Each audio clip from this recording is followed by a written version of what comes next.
أعوذ بالله من الشيطان الرجيم بسم الله الرحمن الرحيم. Assalamu alaikum wa rahmatullahi wa barakatuhu, dear viewers.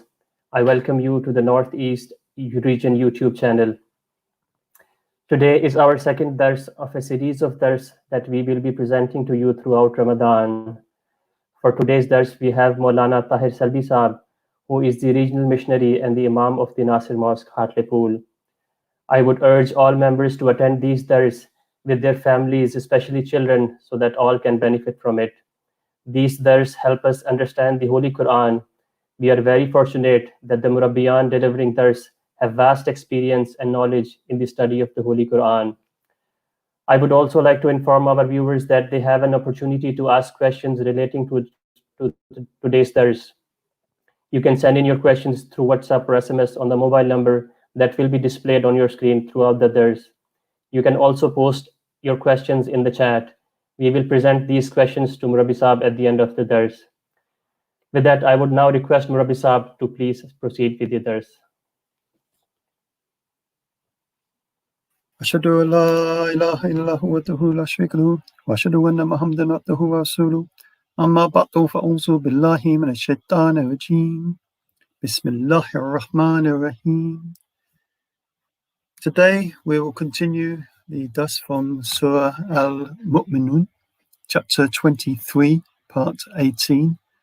Last time we did the first 12 verses, so we'll continue with verse number 13.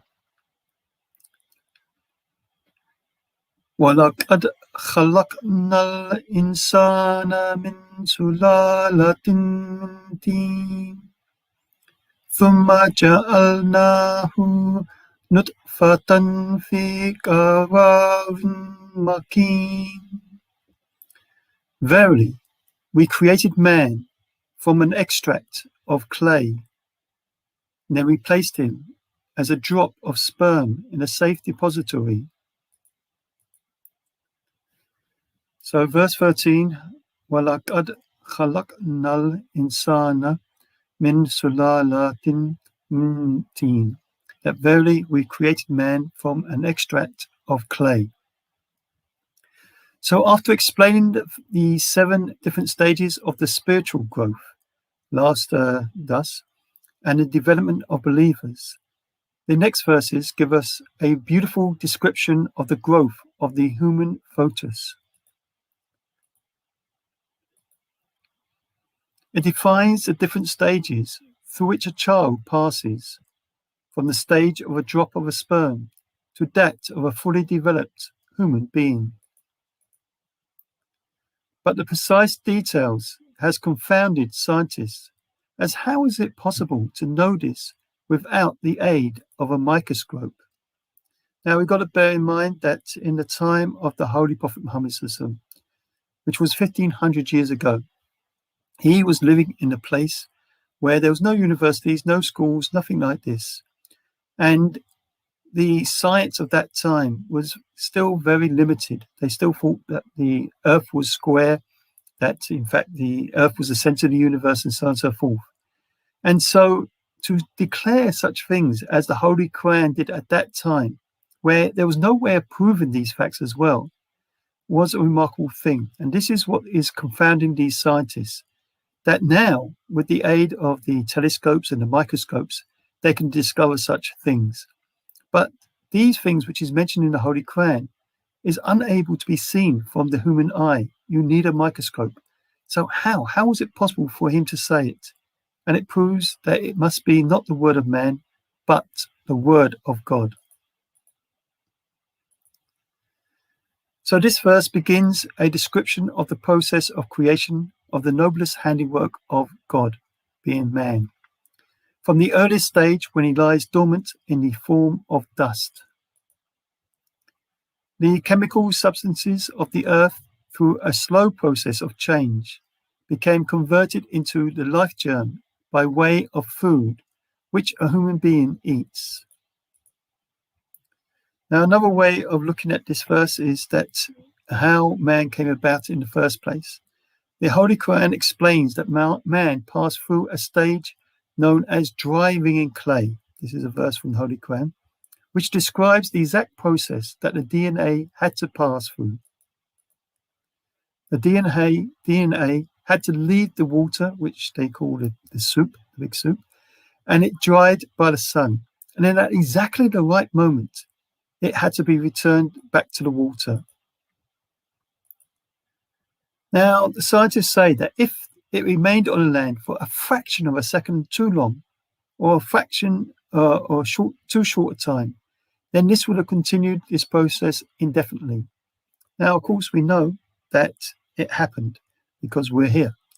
But this is what the scientists say, and they use mathematics to point out how difficult this was. And there's many, many ways of describing this. My favorite is where they put a load of chimpanzees into a room, give them all typewriters, and they knock off the complete works of Shakespeare. Now, if you believe that was possible, then you can believe that this particular thing happened. So this is the mathematics. They say that mathematically it's impossible. How did it happen? And yet, of course, it happened. Another example is that if you fill this room with 1 and then filled it all with noughts, that would be the sort of equation needed for this precise thing to happen. But it happened because obviously we're here. And it happened because we say that God made it happen. Otherwise, it would have been impossible to have happened. But this is what is mentioned in the Holy Quran. And again, this is a wonderful thing, making this mention about such a things where, of course, the Holy Prophet could not have proved it. There's no way he could have proved such things. And yet he's made this declaration. And now the scientists are saying that this is what happened, exactly how is being mentioned in the Holy Quran. Verse number 14. ثُمَّ جَعَلْنَاهُ نُطْفَةً فِي قَرَارٍ مَكِينٍ. Then we placed him as a drop of sperm in a safe depository. Now this verse refers to the fetal stage. The sperm is deposited in the omen, where it finds a safe place and begins to grow. Now, a popular idea in the 17th century, not too far along, among scientists was that the sperm contained a miniature human being that simply enlarged inside the sperm. So I like this drawing. I often quote this. It's a wonderful drawing. This is how they felt 17th century. So obviously, this is the knowledge only up to that point that they were thinking how a human being came about. It was only with the invention of a microscope to examine the cells in the 18th century that they started to understand what had been written in the Holy Quran in the 7th century. So 18th century, 11 centuries later, only with the microscope could they find out what these things which the Holy Quran had been mentioning. Verse number 15. ثُمَّ خَلَقْنَا النُّطْفَةَ عَلَقَةً فَخَلَقْنَا الْعَلَقَةَ مُضْغَةً فَخَلَقْنَا الْمُضْغَةَ عِظَامًا فَكَسَوْنَا الْعِظَامَ لَحْمًا ثُمَّ أَنشَأْنَاهُ خَلْقًا آخَرَ فَتَبَارَكَ اللَّهُ أَحْسَنُ الْخَالِقِينَ. Then we fashioned the sperm into a clot. Then we fashioned the clot into a shapeless lump. Then we fashioned bones out of this shapeless lump. Then we clothed the bones with flesh. Then we developed it into another creation. So blessed be Allah, the best of creators. So, ثُمَّ خَلَقْنَا النُّطْفَةَ عَلَقَةً. Then we fashioned the sperm into a clot. Now here the word alaqa means a clot, stuck fast or clung. Therefore, to further expand the translation, we can say that then we fashioned the sperm into a leech-like thing that clings. Now here is a diagram showing a leech, alaqa, and what it looks like, comparing it to the embryo of 24 days. So this, of course, is very, very small. And as I say, you need microscopes to see these things. But you can see that the leech looks very much like the embryo of 24 days. And this, like I say, alaka, is what is being described here as a leech.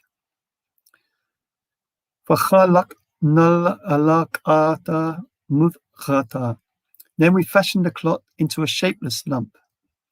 Now here the word mudghah means lump of flesh.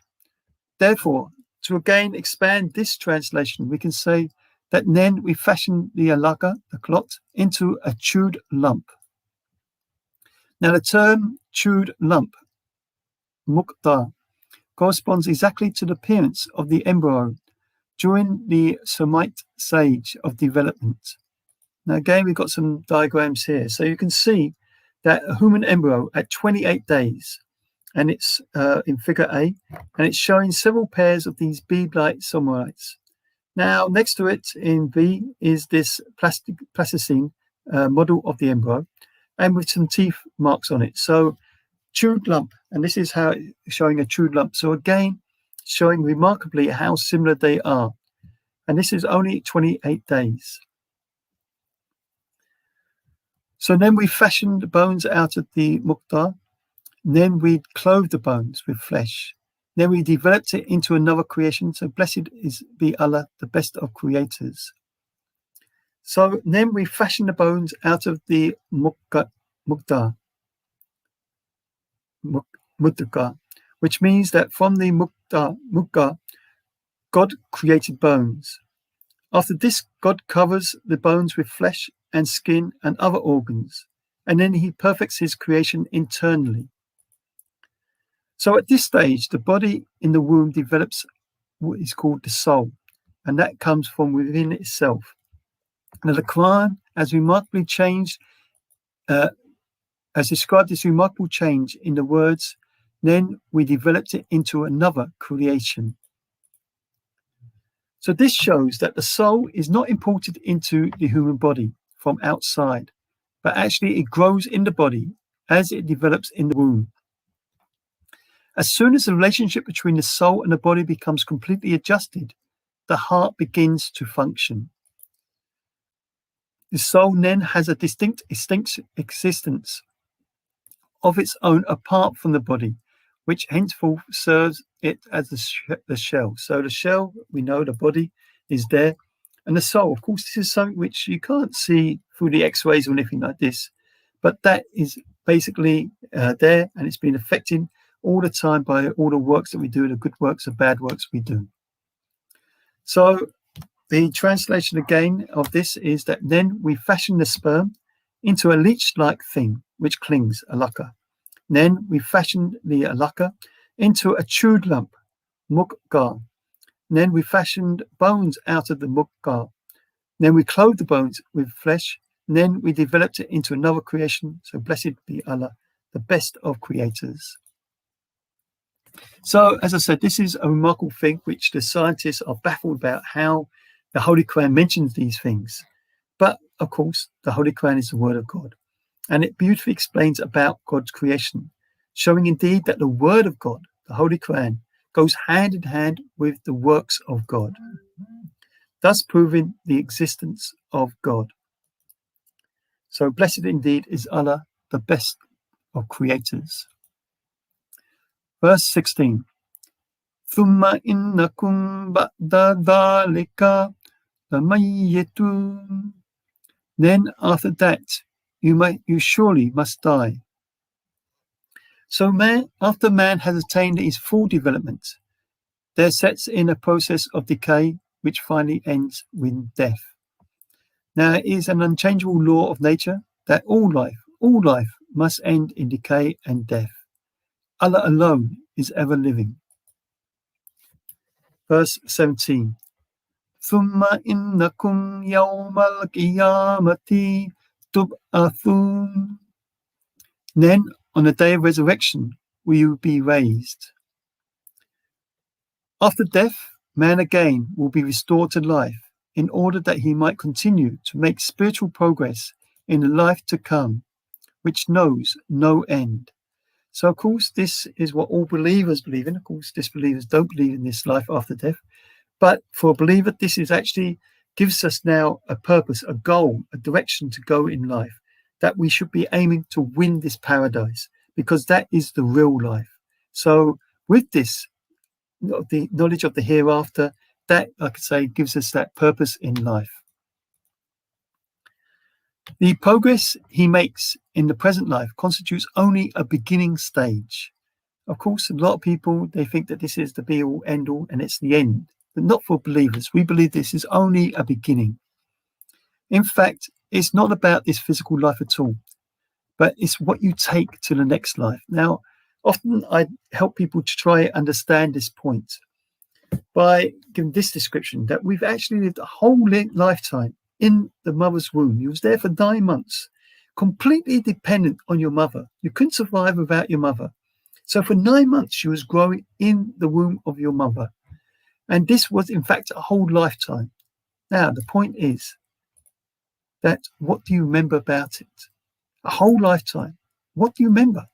Of course, no one can remember about that time in the womb. They just dismissed it. It's not important. But in fact, a whole lifetime was spent in the womb of your mother, completely independent of your mother. So then it's not about that life. It's about how you begin the next life, the independent life. You was dependent on your mother. Now you're independent of your mother. So because of that, how do you start it healthy, or do you start it ill? Do you start it black, white, rich, poor, Muslim, Catholic, Christian, whatever? So it's all about now the start of the next life. That's how we should understand this first life. That it's not about the first life, it's about how you start the next life. If you can understand that point, then you can understand about this life. That actually it's not about this life. We like to think it's about this life, but it's not. It's about how you begin the next life. This is what this life is all about, to give you that edge, to help you to develop your relationship with God so that you have a good, healthy beginning in the next life. That's the point that people lose sight of. But that's what we need to keep constantly understanding. So here, it's just like a child in the mother's womb, that after death, man is brought into a new, fuller life, which is the beginning of a never-ending process. So this is why we should always be working on this relationship with God, so that we do have that good beginning. And unfortunately, this is what happens then. If you cut yourself off from God in this life, then you're going to start the next life in a very poor condition. Verse 18. وَلَقَدْ خَلَقْنَا فَوْقَكُمْ سَبْعَ طَرَائِقَ وَمَا كُنَّا عَنِ الْخَلْقِ غَافِلِينَ. And we have created above you 7 ways, and we are never neglectful of the creation.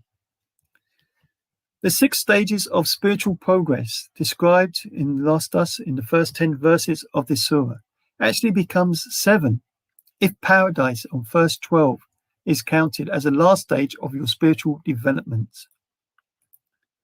But similarly, in the preparatory stage, which we're just talking about now, previous to the formation of the sperm, from verse 13, you can add 6 stages of the embryonic development, and so this number then also becomes 7.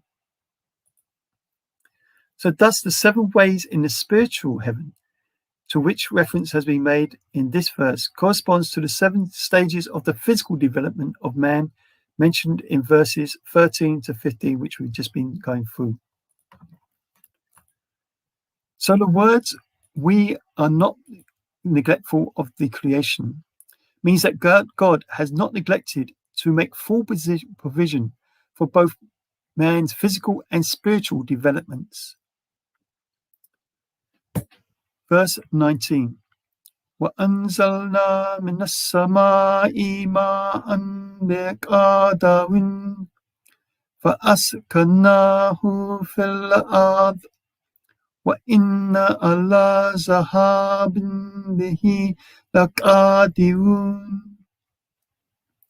And we sent down water from the sky according to measure, and we caused it to stay in the earth. And surely it is we who determine its taking away. So this verse gives an illustration of how God supplies the physical and spiritual needs of man. All life, it says, depends on water that descends from the heaven in the form of rain, snow, or hail. Similarly, spiritual water descends from heaven in the form of divine revelation, without which no spiritual life can exist. So often when you get these verses in the Holy Quran talk about water, it can mean obviously physical water, but also spiritual water, which is revelation. Now the words, and surely it is we who determines its taken away, refer to the well-known law of nature, which is called the water cycle. So God sends down rain, but rainwater, of course, doesn't stay in the earth permanently. It disappears by evaporation or flows into the sea through streams and rivers.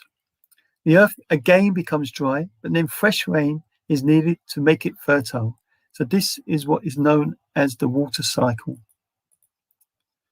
So the same is the case with divine teachings. Its powerful influences the life of men and brings about a great change in them for a certain period. Then it begins to be neglected, ignored, and misinterpreted, and so a fresh revelation is needed. This law of God came into operation with the life of man on this planet, and it will remain in operation till the end of time. Hence the need of the promised Messiah who came to revive Islam. Verse number 20. فَأَنْشَأْنَا لَكُمْ بِهِ جَنَّاتٍ مِنْ نَخِيلٍ وَأَعْنَابٍ لَكُمْ فِيهَا فَوَاكِهُ كَثِيرَةٌ وَمِنْهَا تَأْكُلُونَ. And we produce for you therein gardens of date palms and vines. For you therein are abundant fruits, and of them you eat. Now the verse gives an example of how Allah provides us with different types of fruit, even in the hot sandy desert land like Arabia. Alhamdulillah, fruit grows. So Allah continues to provide for all our needs and ensures that we have a variety and abundance of fruit. Verse 21. وَشَجَرَةً تَخْرُجُ مِنْ طُورِ سَيْنَاءَ تُنْبُتُ بِالدُّهْنِ وَزِبْغٍ لِلْآكِلِينَ. And a tree which springs forth from Mount Sinai. It produces oil and a sauce for those who eat. This verse gives another example of God's bountiful provision for the physical needs of man. The reference to Mount Sinai draws attention to Hazrat Musa salam, and how he got water revelation from Allah whilst on Mount Sinai, which is known as the 10 Commandments, thereby pointing out how Allah always provides for our spiritual needs.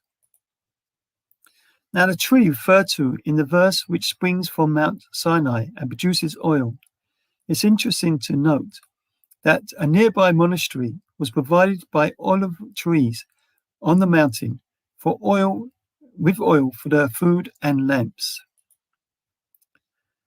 Verse 22. وَإِنَّ لَكُمْ فِي الْأَنْعَامِ لَعِبْرَةً نُسْقِيكُم مِّمَّا فِي بُطُونِهَا وَلَكُمْ فِيهَا مَنَافِعُ كَثِيرَةٌ وَمِنْهَا تَأْكُلُونَ. And in the cattle also there is a lesson for you. We give you to drink of that which is in their bellies, and in them you have in them many benefits, and of them you also eat. Now the verse informs us that there is great benefit from the cattle. For instance, they produce wholesome and nutritious milk from grass and herbage. So it's a wonderful process which Allah has drawn our attention to.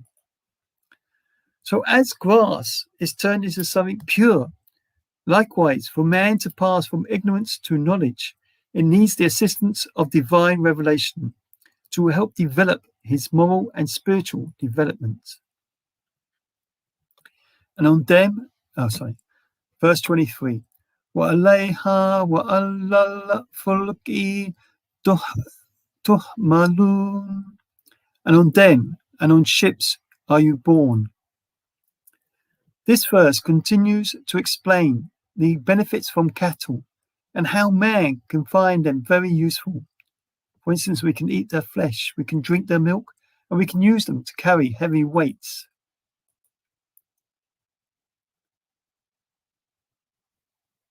I read this one yet. Verse 23. وَعَلَيْهَا وَعَلَى الْفُلْكِ تُحْمَلُونَ. And on them and on ships you are born.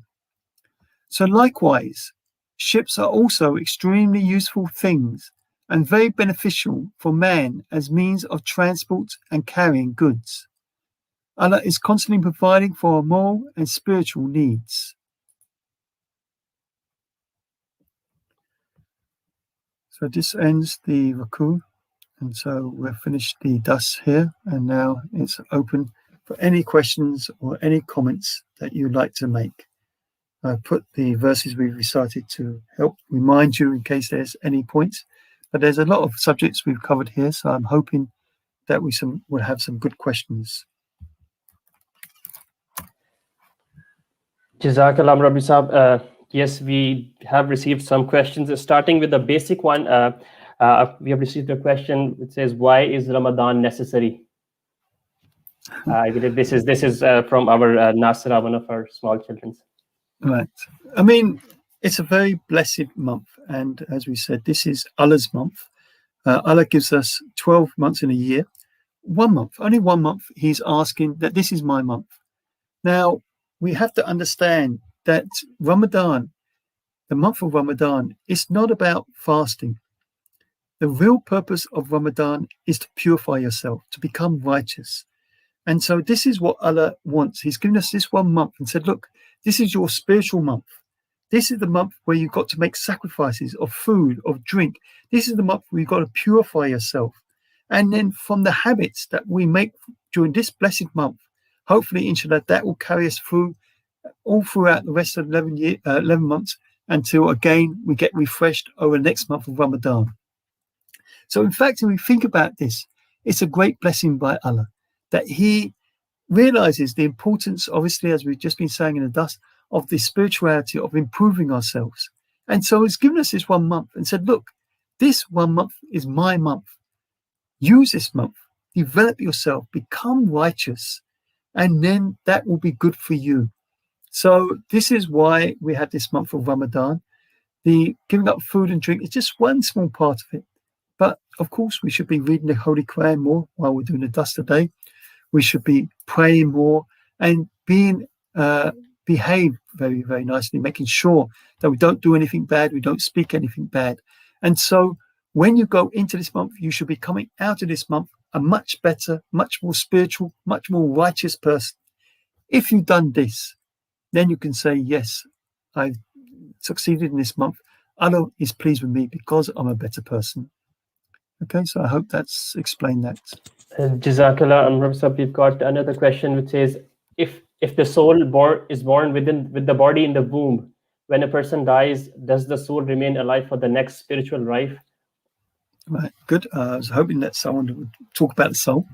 Of course, we don't know too much. This is one of the unseen things. We only know what the prophets tell us, and we can only work it out from there. But as I said, basically what we understand is that the soul is there right from the very beginning, but it's not awakened yet. It gets awakened after about 28 days. Now, it's interesting to note that the scientists or people in this country and other countries, they will not terminate the body after 28 days.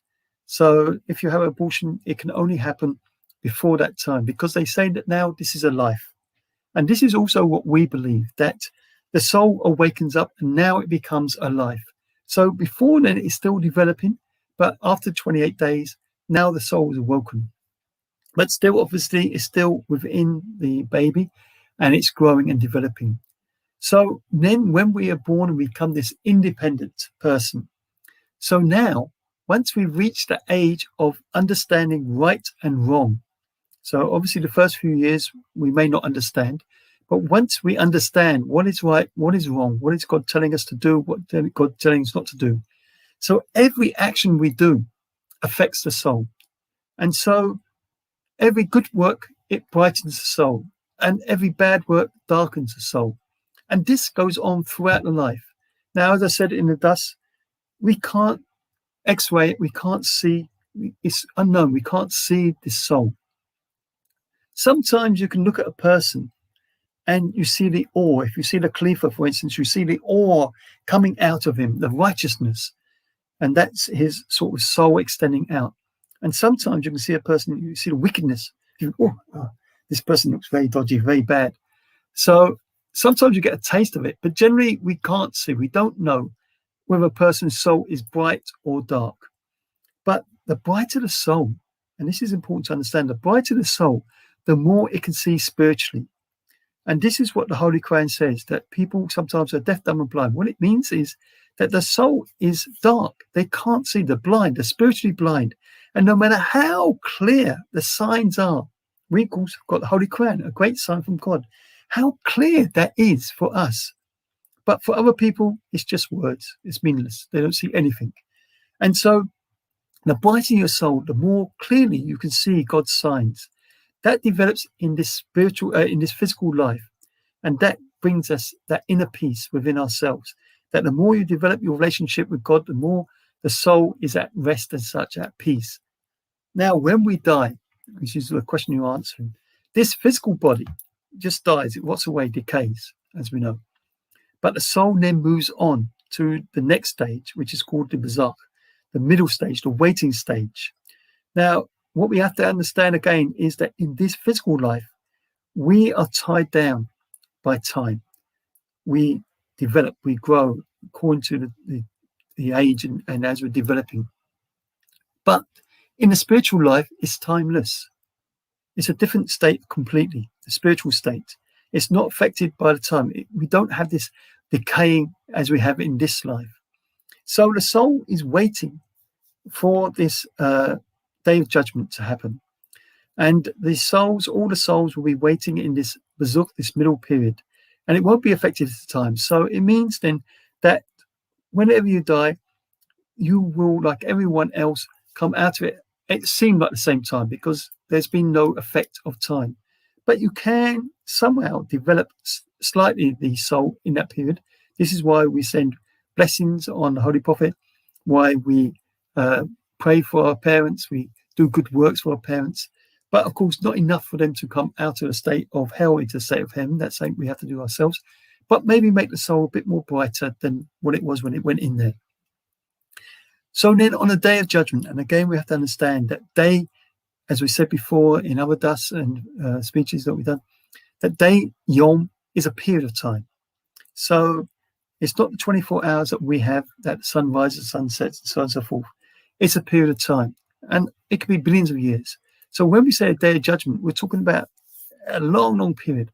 God will now judge every single soul according to how light, how dark, what works we've been doing, what's the intention behind those actions. And then God will decide who will go to heaven, the state of heaven, who will go to the state of hell. Now, obviously, the process then continues that when we're in the state of heaven, we are still, through this worship that we do nowadays, we can still keep getting brighter and brighter because you can never reach God. So you're always progressing. Likewise, in the state of hell, very dark soul, but through the worship, same thing, we can become brighter and brighter and brighter until we're no longer we're too bright for that state of darkness of hell. We come out that state of hell, into the state of heaven, where we keep progressing and progressing and so on and so forth. So this is forever. There's no time limit on this. This is going until Allah says that's it, finished, or whatever, is forever. So the soul that starts in the womb will go on now forever. But this body, this will unfortunately die and rot away after how many years? Whoever knows. Allah knows best. Okay, I hope that's answered the question. Jazakallah, Jazakallah, Rab Sahab. We've got another question which says, if the soul is present in an unborn baby, what happens to the soul of the baby if the mother has a miscarriage or the baby dies before birth? I mean, as we said, once the baby, the soul is awoken. So now, the thing is that when the body dies, so you have miscarriage, the soul will go on. But what is the state of the soul? At this stage, the soul is pure. It hasn't done anything wrong. So this is the thing, that even a small child, before it awakens and knows what's right and wrong, it is pure. It will go directly to heaven.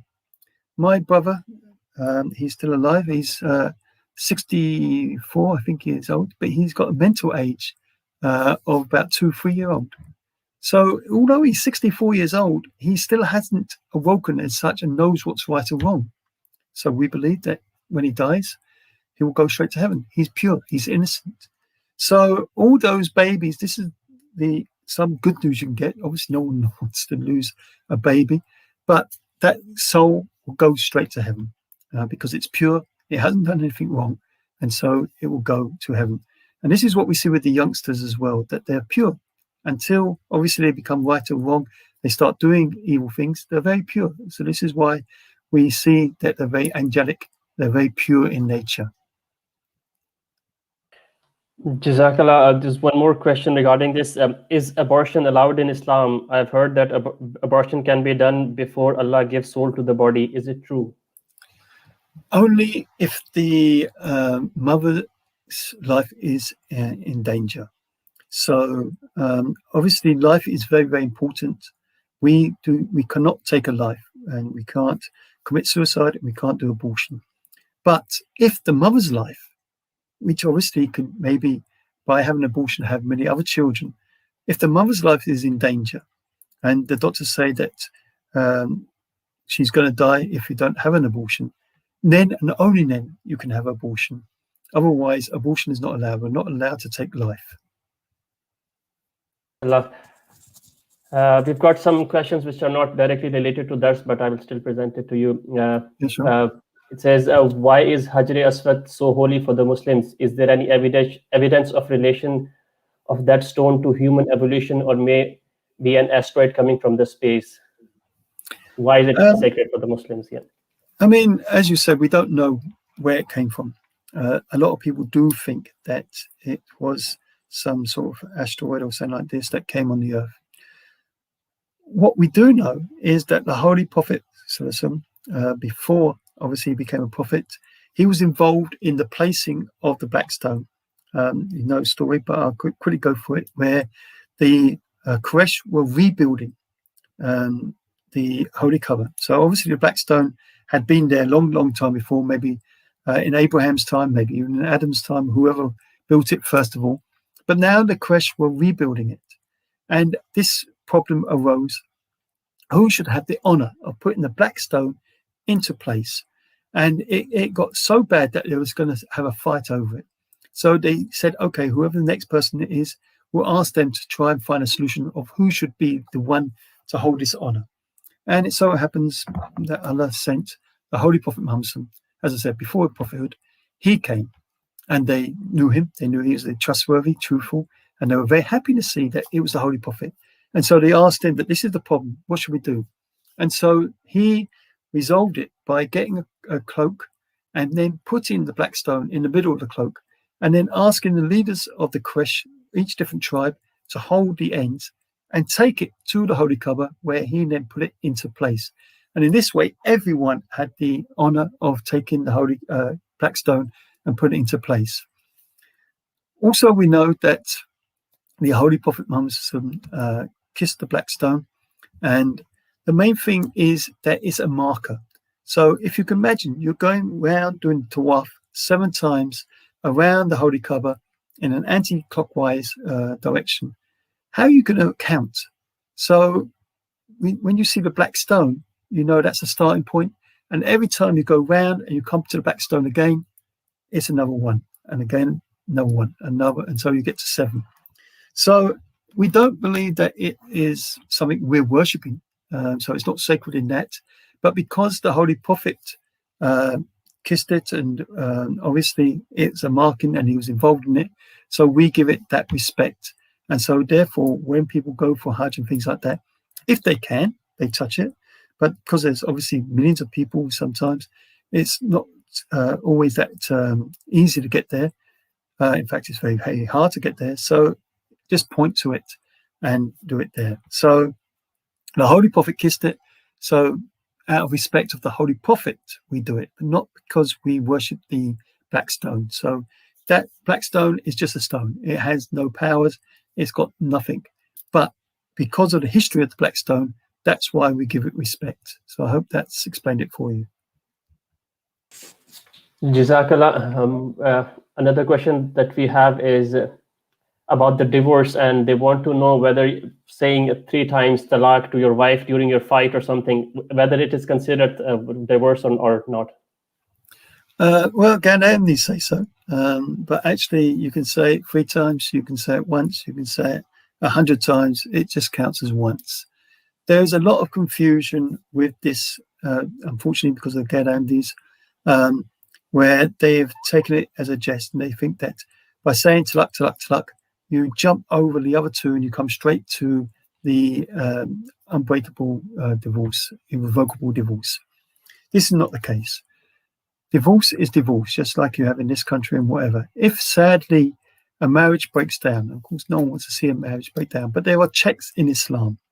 And so obviously you try and resolve it yourselves. If you can't, go to one person on their side, one person on their side, or a missionary or the Islamic committee or someone, and let them try to resolve it. If, God forbid, you can't resolve it, then you've got 3-month period. And this is, again, the Gerdamdis, they skip over this iddat, surprisingly.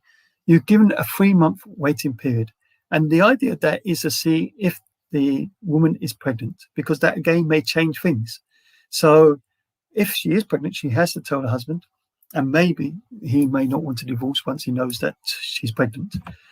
If after 3 months they haven't got back together, now any time during that 3 months they get back together, that's it. The divorce has not taken place, so you're not divorced at all. But if after 3 months, then you haven't got back together, it is a divorce. Whether you say it talaq once, talaq 3 times, talaq 100 times, it is counted as a divorce. So now you are separate from each other. But whilst you can marry anybody, you can also marry your husband. So if you want to remarry your husband, you can do so. If, God forbid, that also ends up in divorce, again, saying it 1 time, 3 times, whatever number, then again you go through this 3-month iddat period. If you haven't gone together again after that 3-month period, then you're divorced. You can marry whoever you want, but you can also remarry your husband. If you choose to remarry your husband, and for a 3rd time, this doesn't work, because sometimes you love them, you want to be with them, but it doesn't happen. Whatever reason, it doesn't happen. So if after the 3rd time now it ends up in divorce, going through all the different checks, going through the 3-month iddat period, and you do not get back together again, now and only now you can't remarry your husband. You can marry anybody else, but you can't remarry your husband. Unfortunately, Muslims have misunderstood this, and they've said talaq for the first one, talaq for the second one, talaq for the third one, and they try to jump all the way to the 3rd one. When this happened in the time of the Holy Prophet Muhammad, he said, "Are you playing games with the Holy Quran whilst I'm still amongst you?" So this is not the understanding. So I hope this is a bit more clearer now. But unfortunately, I had many people come to me, Gerdamdis come to me and saying that we were angry, we said something, and my husband said talaq, talaq, talaq, and what to do now? And I have to say to them, well, there's not a lot you can do. And if you was an Ahmadi, then there's great hope for you because we follow the true Islam. But for the Ghair Ahmadis, their own Imams will not recognize this. And they say, you're divorced. Sometimes, like I say, even with this 3-month period, they say, forget about that. And I point out to them that when did this happen? Is it still within the 3 months? And when they say sometimes yes, I say, well, you're still married. Don't worry about it. But this is the problem, that people are running after what man says instead of what God says. So what God says is that, yes, you can remarry after saying talaq. Even if you said it 3 times, makes no difference. I hope that's explained it for you. Jazakallah, Rabbi Sahab. We are running short of time. Just one last question before we proceed to the dua. One of our members wants to know that whether Ahmadi Muslims can pray behind a non-Ahmadi Imam during Hajj. Right. No, we can't pray behind a non-Ahmadi Imam, whatever. The reason, obviously, is we don't know if they're praying against the promised Messiah. So the only solution for you is that you can go up to the person and say, do you believe in the claim of the promised Messiah? If they don't know anything about the promised Messiah, then you can give them some books and say, please learn about the promised Messiah and let me know. And then I can pray behind you if you become a believer in the promised Messiah. But if they say no, he's a kafir and they don't believe, then you know for certain that this person is not to be prayed behind. Now, in Hajj, you're going obviously for Hajj, for God. But unfortunately, the poor state of Islam is that there are many groups, not just Ahmadis, there are many groups, especially the Sunnis and Shiites, who don't pray behind the Imam. So the Imam is there, he's doing the prayers, but other people do not pray behind it. Now, of course, there are different ways you can do it. For instance, you can start doing the tawaf or something like that. Just wait for that prayer to finish with the Imam and do your own prayers. And many people do their own prayers in congregation. But you should not follow the Imam because we do not know. And Saudi Arabia, as you know, is against the Jamaat. That we do know. So more than likely, the Imam in Saudi Arabia would also be against the promised Messiah. So for this, I asked this question even to the fourth Khalifa of Rahmullah myself, because obviously you think for Tabligh that this is having a negative effect where you're trying to give the message and then suddenly when it comes to prayers, you say, I can't pray behind you. But he pointed out that the Imam is leading the prayers and he's leading the prayers and you are the followers. So you've got the Imam and you are the followers. So whatever the Imam is doing, you become the followers. So it's just like if there was, for instance, a riot going on and you were standing nearby, you wasn't in that riot, but you were standing nearby, you could still be counted as part of the riot if you get arrested by the police. So this is the situation that once you become a follower of the Imam, then if that Imam is saying anything bad against Hazrat Mirza Ghulam Ahmad alayhi salam, then as a follower, you could also be included in that. So that's why we don't pray behind the Imam, not get under the Imam. Jazakumullah, Rabbi Sahab. Again, a very informative session today. May Allah bless you for your time and your efforts. I would like to say Jazakallah to the viewers as well. I can see very positive comments coming in. People have been sending in questions as well. I've noted down all the questions, and if we got some time in the next session, we will try to answer those. That's good, yes. With that, before Rabbi Sahab, I ask you for prayer, I want to inform our viewers that we do have a dars tomorrow as well, and Imam Tal Mujib Rashid Saab would join us. So I would request you all to please join us for that as well. With that, in the end, Rabbi Sahab, if I could please request you to lead us in silent prayer. Yes, can you just tell the people, is it the same link or is it a different link? And is it the same time?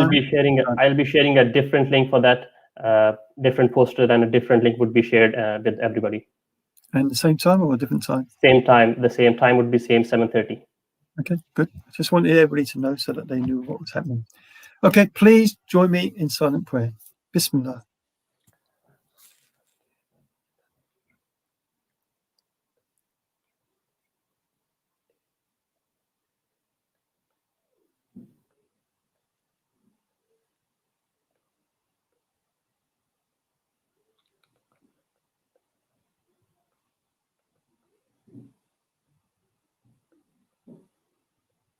I'm sorry. Ameen.